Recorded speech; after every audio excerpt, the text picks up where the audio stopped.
In coordination with Libya's government of national accord and aligned forces, U.S. forces conducted 6 precision airstrikes in Libya against an ISIS desert camp on Friday, U.S. Africa Command, which oversees U.S. troops in the region, told CNN in a statement. The strikes killed 17 ISIS militants and destroyed 3 vehicles at the camp, located about 150 miles southeast of Sirte, the statement added. The camp was used by ISIS to move fighters in and out of the country, stockpile weapons and equipment, and to plot and conduct attacks, Africa Command said in a later statement, adding that ISIS operatives in Libya have been connected to multiple attacks across Europe. The strikes were carried out by unmanned aircraft, U.S. military officials told CNN.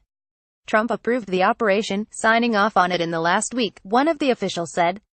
While the ISIS presence in Libya has been much reduced following a nearly 5-month-long U.S. air campaign against the terror group in the final stretch of the Obama administration, small groups of ISIS fighters had begun to reconstitute themselves in remote desert areas, taking advantage of the lingering instability resulting from the Libyan civil war.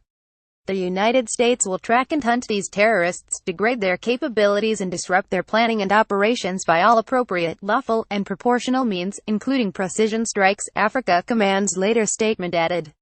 The last U.S. airstrike in Libya was carried out on January 19, the day before Trump was inaugurated, part of a mission ordered by then-President Barack Obama that targeted ISIS operatives that were plotting attacks in Europe, according to the Department of Defense. About 80 ISIS fighters were killed in that strike when unmanned aircraft and B-2 Spirit bombers, flying from a base in Missouri, bombed 2 ISIS training camps 45 kilometers southwest of Sirte. The terrorist group had long-eyed Libya as a potential base, and ISIS fighters were able to take advantage of the destabilizing years-long Libyan civil war, seizing the coastal city of Sirte in 2015, but local militias aligned with the internationally recognized government of national accord and backed by over 500 U.S. airstrikes were able to recapture the city in December. Friday's strike comes just days after the United Nations launched a new push to bring stability to Libya as part of a bid to help reconcile the government of national accord, led by Fayez Mustafa al-Sarraj, and the Libyan National Army, led by Gen. Khalifa Haftar, which controls much of the country's east. They don't want ISIS there, they agree on that, Gen. Thomas Waldhauser, the head of U.S. Africa Command, said of the two sides while speaking to an audience at the U.S. Institute of Peace this month. We are focused on continuing to support the government of national accord, Waldhauser said. We also are working to prevent all-out civil war in that country. We've opened up a line of communication with Gen. Haftar, who is a leading figure of the Libyan National Army.